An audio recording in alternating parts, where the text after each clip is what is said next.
10 Actionable Insights from a Stoic Master, Marcus Aurelius. Come, walk with me for a while. There's something I'd like to share with you. Some old wisdom that has served me well, and I think it might serve you too. You know, nearly 2,000 years ago, there lived a man named Marcus Aurelius. He was emperor of Rome, yes, but that's not why I bring him up. What makes him remarkable is this. Despite holding all the power in the world, he chose each evening to sit with a simple journal and examine his own soul. He didn't write for anyone else to read. He wrote to remind himself how to live well. We call his writings meditations now. And here's what moves me. After all these centuries, his words still speak to the struggles we face. The same fears, the same frustrations, the same search for peace and purpose. So as we walk here together, let me share 10 insights from this ancient teacher, not as lectures, but as conversations. And with each one, I'll show you something you can actually do, something practical that might help you live a little better. Take your time. There's no rush. Let's just walk and talk, shall we? First, guard and train your mind daily. Marcus once wrote something simple but profound. The happiness of your life depends upon the quality of your thoughts. You see, my friend, our minds are like these gardens we're walking through. Left untended, weeds grow wild. Negative thoughts, worries, old resentments, they spring up naturally if we're not careful. But with daily attention, with gentle cultivation, we can grow something beautiful instead. Marcus understood this deeply. Every day he would sit with his journal and ask himself honest questions, not to punish himself, mind you, but to learn, to grow. Here's what I'd suggest you try. Tonight, before you sleep, take a few quiet moments with a journal. Ask yourself 3 simple things. Where did I act well today? Where did I stumble? What will guide me tomorrow? Nothing fancy. Just honest reflection. You're not blaming anyone, not others, not even yourself harshly. You're simply tending to your inner garden, pulling a few weeds, watering what you want to grow. Do this each evening, and over time, you'll notice something. Your mind becomes a place you actually want to spend time in, a place of peace rather than turmoil. That's the foundation, you see. Everything else builds from this. Third, live fully in the present moment. Marcus said something beautifully simple. Confine yourself to the present. You know what I notice? Most of us are hardly ever where we actually are. We're eating breakfast but thinking about work. We're with our children but replaying yesterday's argument. We're physically here but mentally everywhere else. And life, real life, the only life we actually have, is happening right now. In this step we're taking, in this breath, in this moment of sunlight coming through the leaves. When we're not present, we're not really living. We're just passing through our own existence like ghosts. So here's a practice I'd like you to try. Before you begin any important task or before any meaningful conversation, pause. Take 3 slow breaths. Then ask yourself, what is the next right thing right here? Not 10 things, just one. The thing that's actually in front of you. Then give yourself, fully, to that one thing for 10, 20, 30 minutes. No phone, no divided attention. Just you, fully present, fully alive in what you're doing. You'll be surprised. Food tastes better. Conversations go deeper. Work becomes almost meditative. Not because anything changed out there, but because you finally showed up for your own life. The present moment isn't waiting for you to be ready. It's happening right now. Don't miss it, my friend. Fourth, be the good man. Don't just describe him. Here's one of Marcus's most direct teachings. Waste no more time arguing about what a good man should be. Be one. I smile when I read this because it's so honest. How many hours have we spent, you, me, everyone, talking about who we want to become, reading books about virtue, discussing our values, planning our transformation? But Marcus cuts right through it. Philosophy, he says, is not a conversation. It's a practice. You don't become brave by reading about bravery. You become brave by doing the thing that frightens you. So let me suggest something. Each week, choose one quality you want to embody. Perhaps courage, perhaps discipline, perhaps kindness or wisdom. Each morning, decide on one specific action that expresses that quality. Something concrete.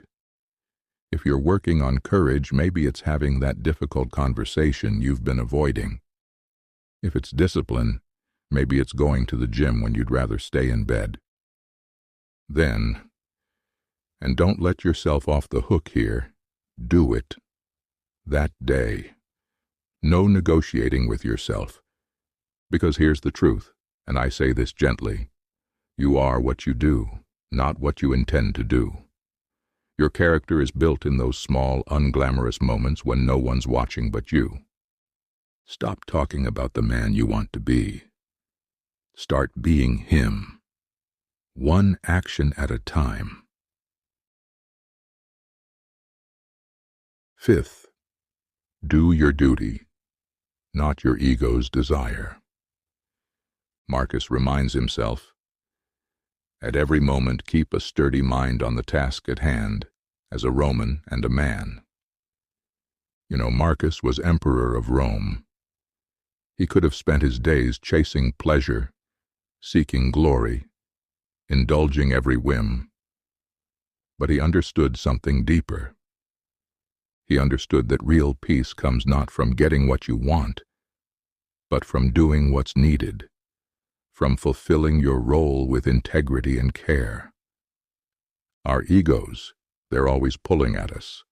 They want recognition, status, the exciting project instead of the important but boring one. They want to feel special rather than simply be useful. But lasting well-being, it comes from knowing you're doing what you're meant to do, whether anyone notices or not. So I'd like you to consider this. What are your core duties? Maybe it's being present for your family. Maybe it's mentoring someone at work. Maybe it's taking care of your health so you can serve others well. Identify 3 to 5 of these, and each day, before you get lost in everything else, complete at least one of them deeply. Give it your full attention, not for praise, not for credit, because it's your role. When you live this way, something settles inside you. You sleep better. You carry yourself differently. You don't need constant validation because you know quietly that you're doing what matters. Duty isn't burden, my friend. It's freedom. Sixth, simplify your life and work. Marcus wrote, do every act of your life as though it were the very last act of your life. Imagine that. Every action as if it were your last. How would that change things? You certainly wouldn't waste time on trivialities. You wouldn't clutter your days with obligations that drain your spirit. You wouldn't say yes to things that don't truly matter. Most of us, if we're honest, are carrying too much. Too many commitments. Too many projects half finished.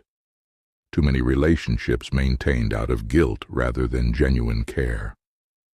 And all of this complexity, it fragments us, drains our energy, keeps us from giving our best to what actually deserves it.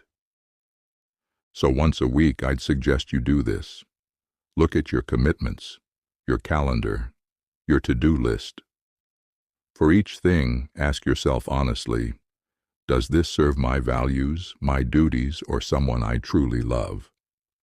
If the answer is no, or even a hesitant maybe, consider letting it go. Say no. Cancel it. Create space. This isn't selfishness, it's wisdom. It's protecting your energy so you can show up fully for what genuinely matters. Simplicity, you see, isn't about having less for its own sake. It's about making room for what matters most. Try it. You'll be surprised how light you feel. 7th, see yourself as part of a larger whole. Marcus had a beautiful way of seeing things. What brings no benefit to the hive brings none to the bee. He understood that we're not separate, isolated individuals fighting for our own survival. We're more like bees in a hive. Connected, interdependent. What helps the whole helps us. What harms the whole harms us too. When you really understand this, everything shifts. That difficult coworker, they're part of your hive. That frustrating family member, same hive. Even that stranger who cut you off in traffic, same hive. We're all struggling with the same human condition. Fear, pain, confusion, trying our best with what we know. So here's a practice that might help. When someone irritates you, and someone will today probably, pause for a moment. Say quietly to yourself, same team, same nature. Then choose your response from that place. You can still set boundaries. You can still be direct. But you're doing it as someone who understands you're on the same team, not opposing armies. This doesn't make you weak. It makes you wise. It softens the anger, strengthens connection, and usually leads to better outcomes for everyone. We're all bees in the same hive, my friend. Once you see that, it changes everything.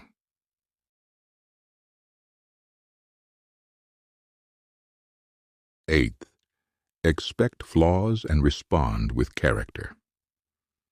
Marcus had a morning practice I find remarkable. He would say, begin the morning by saying to yourself, I shall meet with the busybody, the ungrateful, arrogant, deceitful, envious, unsocial. Now that might sound pessimistic, but it's actually deeply practical. Marcus isn't saying people are terrible. He's saying people are human. They'll be selfish sometimes, thoughtless, unfair. Not because they're evil, but because they're imperfect, just like you and me. The trouble is, when we expect everyone to behave perfectly, we're constantly shocked and offended. We take things personally. We react with anger. And then we become the very thing we criticized. But when you expect human nature to include flaws, you're prepared. You're not surprised. And that preparation gives you the space to respond with dignity instead of reaction. So before difficult interactions, maybe it's a tough meeting or tense family gathering, take a moment. Say to yourself, someone will test my patience. My task is not to control them, but to maintain my own character. Then when it happens, respond with calm firmness. Don't imitate their behavior. Don't let them pull you down. Stay who you are. Your character, you see, is most tested not when things go well, but when others behave poorly. That's your moment to show who you really are. Expect flaws in others and yourself. Then respond from your best self anyway.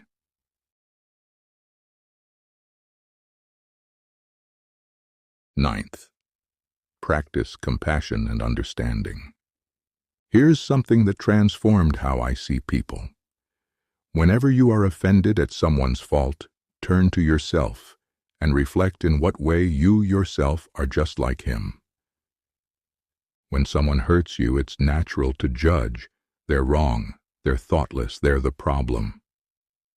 But Marcus invites us to pause, to look deeper. What fear might be driving them? What pressure are they under? What confusion or pain might explain their actions? I'm not saying excuse the harm. You can still protect yourself, set boundaries, but do it with understanding rather than contempt. Because here's what I've learned over the years. We've all been thoughtless. We've all been selfish. We've all hurt people we love. Maybe not in the same ways, but the impulses are the same. We're all stumbling through this life, trying our best with imperfect understanding. So when someone hurts you, try this. Take some time and write out what they might be going through. What fears, what pressures, what confusion might explain their behavior. Not to let them off the hook, but to help you respond wisely. To help you choose a path that protects you without unnecessary cruelty. Compassion doesn't weaken you. It strengthens you. It dissolves resentment and allows you to act from wisdom rather than wounded pride.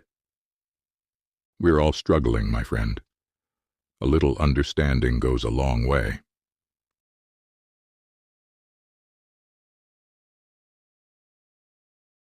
Tenth, accept fate while acting vigorously. Let me leave you with this.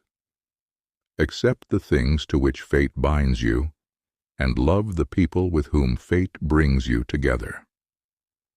There's a misunderstanding about Stoic wisdom. People think it means being passive, just accepting everything and doing nothing. But that's not it at all. Not at all. Yes, accept what cannot be changed. The past, your starting point, other people's choices, the rain that falls. Accept it. Stop fighting reality. That's a battle you'll always lose. But within those circumstances, act with everything you have. Take full responsibility. Make the most of what's been given to you. Influence what you can. After a setback, and life will bring setbacks, do this. Write 3 things. First, what happened? Just the plain facts. Second, what cannot be changed? What's now beyond your control? Third, what's still up to you? Your next move, your attitude, your effort from here. Then, within a day, take 1 concrete step. It doesn't have to be perfect. It doesn't have to solve everything. Just 1 step in the right direction. This is the way. Accept reality fully. Then act within it fully. You can't control fate, but you can control how you meet it. And in that meeting, that's where your freedom lives.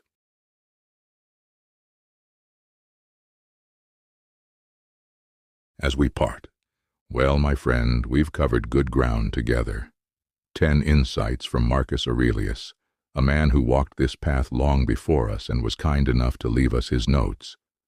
Guard your mind. Focus on what's yours. Be present. Act rather than talk. Do your duty. Simplify. See your connection to others. Expect humanity's flaws. Practice compassion. Accept fate while acting vigorously. These aren't just ideas to admire. They're practices to live by.